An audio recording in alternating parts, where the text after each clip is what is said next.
Welcome to On the Bus. We're riding the number 2 again this month, so come along. Okay, here's our number 2 driver for today. Would you like to introduce yourself? Hi, my name is Jeff Stone. I've been driving MCTO for about a year and a half. Thanks a lot. You're driving the number 2. How long is this route? About half an hour. One way or both ways? Just one way. Where does it run to? We go over to the university, all areas around the U, West Bank and Stadium Village and Dinkytown. And that's down Franklin Avenue from here at Franklin and DuPont. That's right, and then over the Washington Bridge later. Okay, thanks very much. On our part 2 of Route 2, this week we're going to have a little bit more of bus poet Esther Perry and musician Jane Shuttleworth. We're also going to be talking to Barb Thoman and John DeWitt from Transit for Livable Communities, and we're going to finish up our interview with Art Leahy, the general manager of MCTO, and we're going to find out who wins that Team Transit Challenge.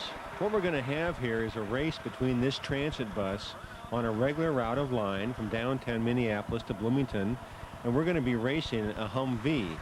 And what we're going to show in this race is that a transit bus on regular route of line can provide service which is not only less expensive than driving a private car, but also faster and more convenient.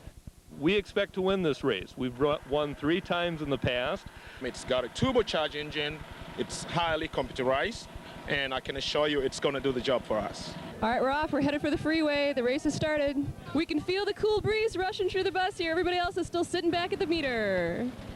Okay, we're here in rush hour traffic now.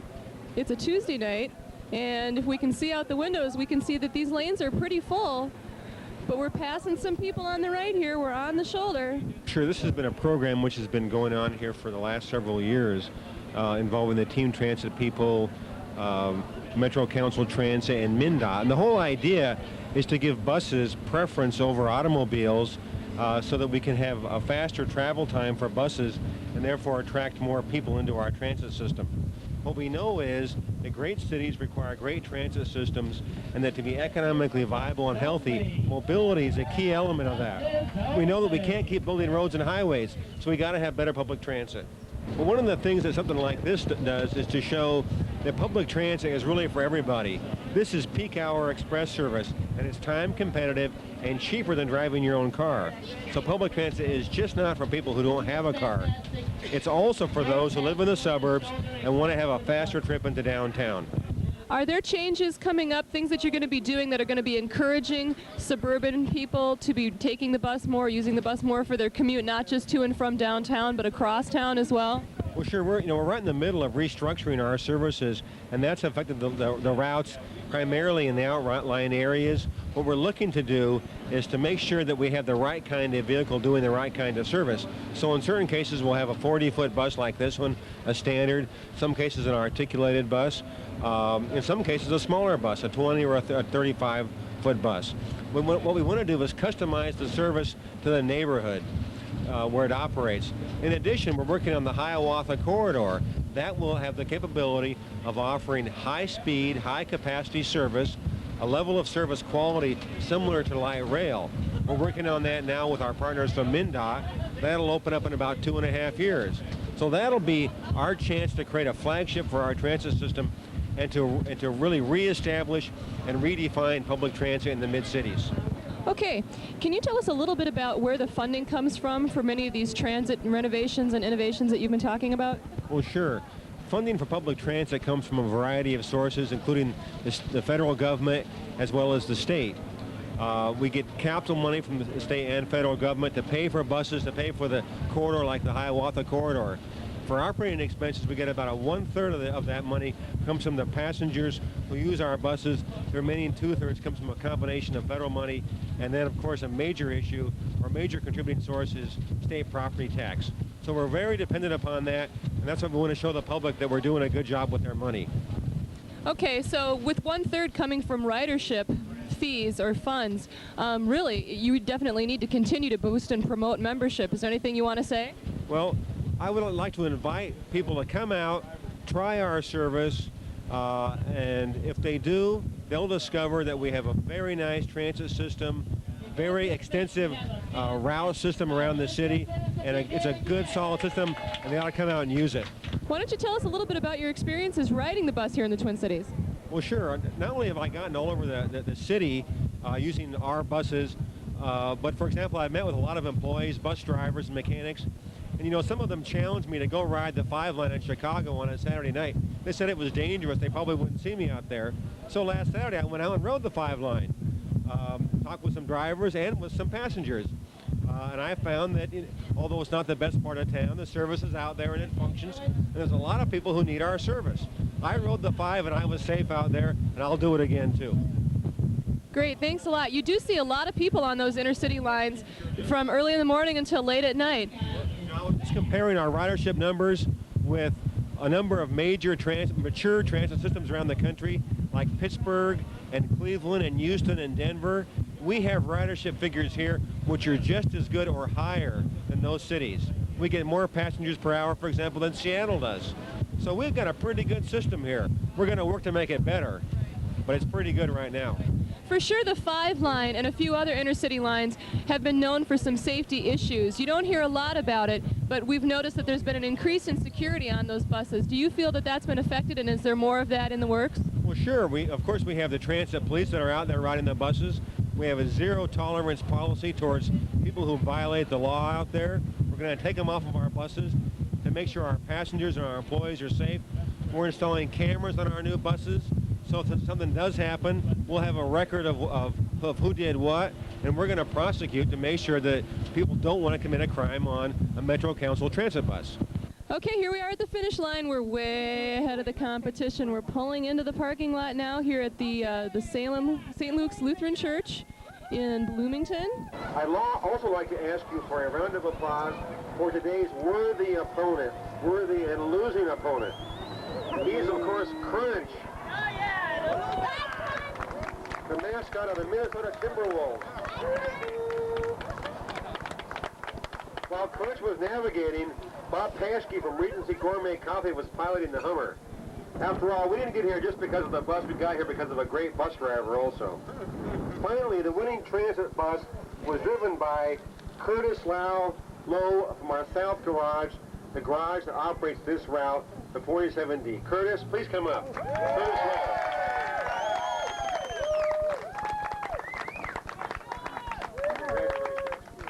I was on the bus, and I gotta tell you, it was a smooth ride, despite the tension of the situation.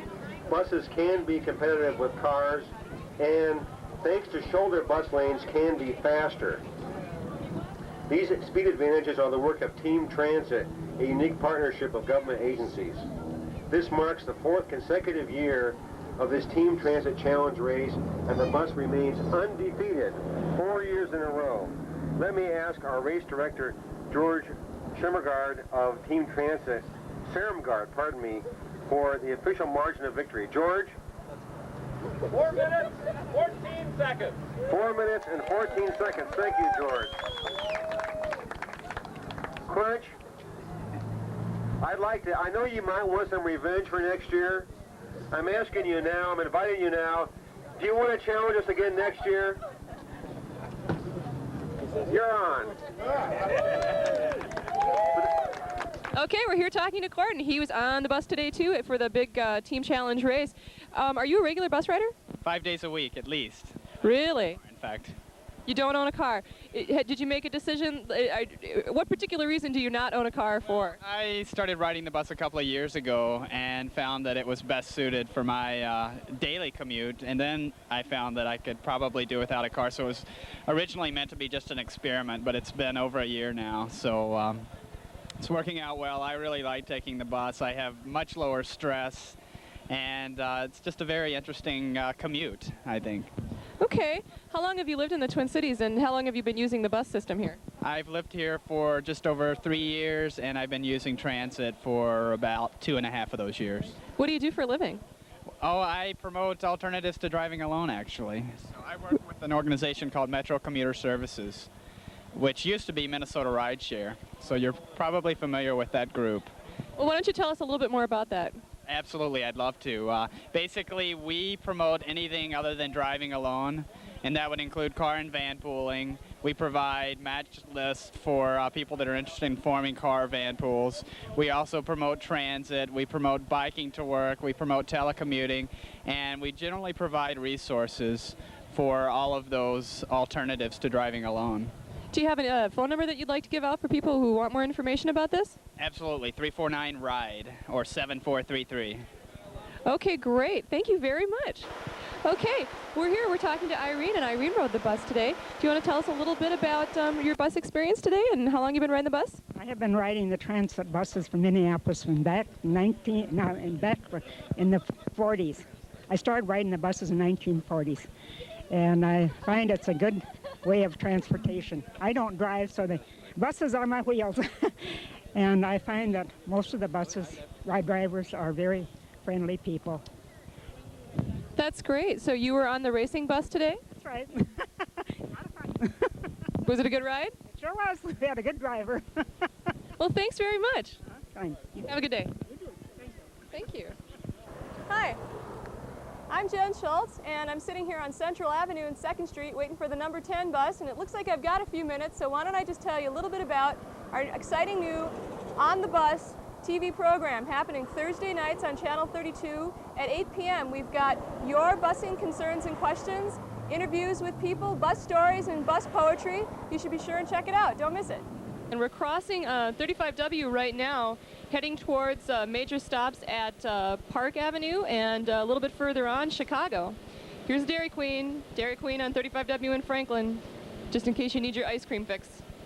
Well, here's Jane Shuttleworth, and she's going to provide us with a little bit of on-the-bus tunage today. Okay, so Jane, do you want to tell us a little bit more about your group and what kind of stuff you've been doing around town? Yeah, the name of the group's called Grupo Ñawi, and that's an Aymara word. That's one of the major languages spoken in the Andes of South America. It means lake, but it also means eye of the earth. And we chose that name because here in Minnesota, you know, we have lots of lakes, so it kind of connects the idea of the two different countries. And there's about 8 or 9 or 10 people in the group, and because it fluctuates with who can make it. And we play around town, markets, schools, events, sometimes Patrick's Cabaret. Do you have a number that you'd like to do for us right now? Yeah, I'm going to play a piece on the quena. It's a solo piece because I'm the only one in the group that's here, so I'll play a solo piece. But most of the pieces are non-solo pieces, so. Okay, thanks.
Coming up next on the Bus, we'll be talking to Barb Thoman and John DeWitt, both of whom are from Transit for Livable Communities. They'll be telling us a little bit about how you, as a community member, can become involved with encouraging transit and limiting the expansion of freeways here in the Twin Cities. We're talking to Barb Thoman and John DeWitt, both of whom are from Transit for Livable Communities. Barb, do you want to give us a little bit of background on what Transit for Livable Communities is all about? TLC is an all-volunteer citizens organization. We started about 2 years ago with a goal to advocate for expanded and improved transit services in the Twin Cities, also for land use patterns that would encourage transit use, biking, and walking. So we have probably 500 people that are involved with the group and a few dozen who really are very active. Okay, what sort of activities are you involved in right now? But we'll again participate this year in the Tour de Sprawl, which is the T-shirt that I have on. It's a tour that we did last year in conjunction with the Sierra Club and the Alliance for Metro Stability and some other organizations to highlight the kind of development that we're doing in the Twin Cities, which is very, very sprawling, it's very high cost, and it's not at all conducive to transit use, biking, and walking. So that's one of the things. We appear at almost any public hearing or gathering where there's a major road expansion project or a transit project that's been proposed to try to advocate for better transit services. Okay, so here on the bus today, is there anything that you'd like to tell people who maybe are not regular transit riders? Is there a particular message for the community that you would like to send? Mm-hmm. Well, just that we do have a good transit system here in the Twin Cities, and it is safe, it is reliable, it's on time. It's just that in our region, unlike other regions in the country, we're not talking about how are we going to expand this system, how are we really going to grow in a way that encourages more people to use the system. We're instead expanding the highway. So that's the focus that, and people know that. The people in our region have already said in a variety of different forums that what they want their transportation dollars spent on is more transit and not more roads. But that's not, because of this crazy constitution we have, that's not what we're getting. Now, how do cities the size of Minneapolis compare with Minneapolis in terms of how we use transit here? Mm-hmm. Well, we have, in terms of the money that we spend far less on operating and way less on capital compared to other cities of our size, like Cleveland, like Pittsburgh, like Portland, Seattle. So that's one of the things that we need to start considering here in this region. Now, Denver has a $1.7 billion transit referendum on the ballot this fall, and that referendum will be to add additional light rail service to what they already have. They'll add commuter rail, they'll expand the bus service, and they'll also have a lot of suburban circulator bus service. Seattle has a similar program, and that's what we'd like to see here, is to take this good system that we already have, but to really start counting on it and trying to grow in a way that will encourage more people to use it. Now, John, you're wearing kind of an interesting uniform here today. Do you want to tell me a little bit more about what it is that you do and what this uniform's all about? In addition to being a volunteer member of TLC, I'm also a volunteer member at the Minnesota Transportation Museum. And after we get off the bus here, I'll be spending the rest of the afternoon driving a streetcar between Lake Harriet and Lake Calhoun, where we carry about 40 to 50,000 passengers each season. Comes back at noon. Okay, that's our train. Let's give it a hand. There's so many people coming into the cities by cars. We have congestion. There's a time loss. Something like this, if properly done, could be a real boon. And I just don't know why it's so long in coming here. I don't quite understand it. Okay, we're here at the intersection of Franklin Avenue and I believe both Cedar and Minnehaha. And just a little bit up the way here, we've got the Blue Nile restaurant, who will be talking to somebody who runs a club down there in the basement of the Blue Nile. And we'll find out a little bit more about what kind of food they serve there and stuff like that. All right, this is an On the Bus highlight, and we're here at the Blue Nile, just a block or so off of Cedar and Franklin Avenues on South 21st Avenue in Franklin. And we're talking to Petros, who is organizing African music on Friday and Saturday nights downstairs at the Blue Nile. Can you tell us just a little bit about how long you've been working here at the Blue Nile, maybe how long the restaurant's been here, and what happens with the music on weekends? We have music, African music, every weekend, like Friday and Saturday. And I've been doing this for the last 3 months. But prior to that, about a year ago, I've done it for a couple of years. And the Blue Nile is open for the last 6 months now. And they have this Ethiopian, Middle Eastern, and American foods. Are you a bus rider? Do you ride the bus to work here at the Blue Nile? I do once in a while, but I bought a second-hand car right now. But once in a while, I do take a bus. Do you suppose that some of your customers come down like the number 2 line here on Franklin and visit you from riding the bus? I would say a lot of them. A lot of them from downtown, South Minneapolis, since it is accessible to bus ride, they do take a bus. How would you say that busing is important to a business like yours? How is it helpful? Particularly this location, people don't have to drive far. So what they after they drink, they can take a bus and go home. You know, they don't have to get DWI. In that sense, it is good. And there's a reasonable price for drinks and stuff like that. So it's probably preferable to take a bus. Well, thank you very much. Thanks for talking to us, and have a good day. Thank you. Okay, we're on the bus today with Esther Perry, local poet here in the Twin Cities, and she has written some poetry just to read for us on the bus today. Esther's kind of our bus poetry advocate, but if you're interested in submitting any poetry that you would like to read here on the bus, you can give us a call at 257-7331, or you can write to us at On the Bus, care of MTN, at 125 Southeast Main Street, Minneapolis, Minnesota 55414. And with that, I'd like to introduce Esther Perry. Thanks. This is a poem I wrote also last winter. Well, last winter anyway. It's untitled at the moment. Maybe you can help me.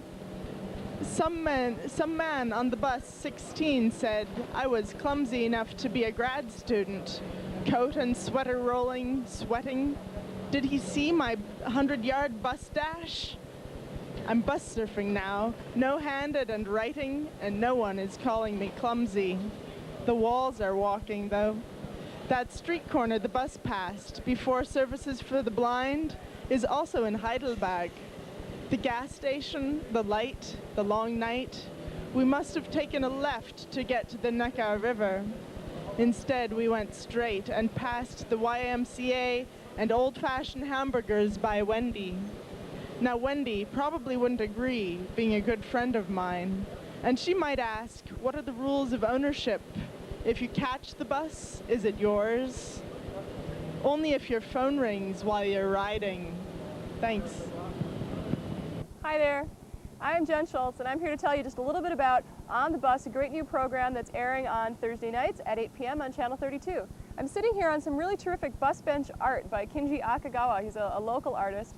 And we are going to be doing a lot of art type stuff on the bus. We're going to have bus poetry and bus art, and we're hoping to have some stories along with your questions and concerns. And if you would like to contribute a little bit to On the Bus, you should be sure and give us a call either at 257-7331, or you can write to us at On the Bus, care of MTN, at 125 Southeast Main Street, Minneapolis, Minnesota 55414. Now, On the Bus, again, is a pro-transit, pro-community program, and we'd like to hear from you, and we're going to be covering a lot of your concerns and so forth on the show, so please drop us a line, give us a call, watch us at 8 p.m. Thursday nights, Channel 32. Thanks a lot. So, Barb, are you a regular bus rider? I am a regular bus rider. My husband and I sold our second car, and so we think of the bus as our second car. And because I'm a member of the advisory committee on transit for MCTO, a citizen member, we get a free bus pass. And I just can't tell you how wonderful it is to have a bus pass, because it's one of these all-you-can-ride passes. And so having this pass really encourages our family to ride the bus, because we think of using our car then as spending money, not taking the bus as spending money. Now, I do work for the state of Minnesota, and we live, the office that I'm in is on the outskirts of downtown St. Paul, and parking is very inexpensive there. Like, I can park our car there for $15 a month, which is about 75 cents a day. Now, to take an express bus from my house, and I do have excellent service on MCTO from my house to downtown St. Paul, it costs $4 a day, or about $3.60 if I get, express fare, the reduced, the fare card. So I think for most people in my agency, and I do work for an environmental agency, they think it's too much. $3.60 a day versus 75 cents to park. I mean, if we keep making it easier for people to drive and more pleasant for people to drive, that's what they're going to do. If we keep building more parking ramps, they're going to drive. I mean, one of the things that our organization has been very frustrated about is all the parking that's being proposed, all the parking ramp construction for four of our busiest destinations for downtown Minneapolis, downtown St. Paul, the airport, the Mall of America. We're looking at over $300 million in parking ramp construction. And that is going to encourage more people to drive. It's not going to encourage more people to use transit. And that's a lot of money. That's enough money to fund the local share of 2 light rail lines. That's enough money to fund a huge expansion in the bus system. So if people are really feeling pro-transit and they want to help in that movement, they need to be aware not just of what's happening on the bus and what's available in terms of bus amenities right now. They need to be aware of all the different things that have to do with transit at large. They need to think about the freeway system and expansions and maintenance of the freeway system. They need to think about parking ramps. They need to think about a lot of interesting urban issues. If we were to channel some of the money that we are planning to spend on highway expansion in the metro area in the next 20 years into transit, we could certainly have a system like that. I mean, we are still looking at a third of the money that we spend on highways in the metro area in the next 20 years is going to be on expansion. It's going to be adding lanes. It's going to be expanding congested interchanges. If we were to channel, and that's exactly what the citizens have said they don't want. So if we could channel some of that money into the bus system, we could have a system like they're planning to build in Denver and like they're building in Seattle.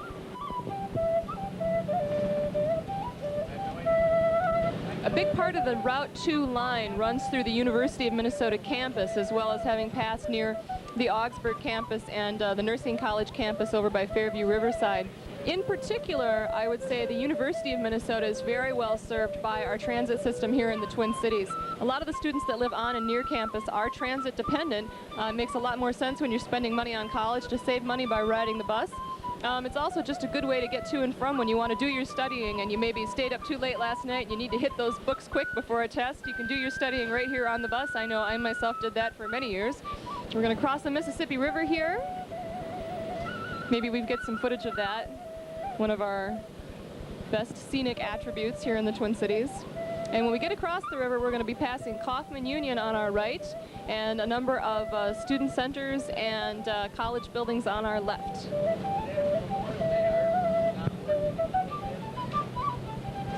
Thanks for joining us on the Bus today. Next month, on our next show, we will be talking about the State Fair, how to get to the State Fair on the bus. We'll be meeting some more interesting people, and we'll be learning a little bit more about transit history here in the Twin Cities. We'll be writing a new bus route and giving you lots more information about that, so please check us out Thursdays, 8 o'clock, Channel 32.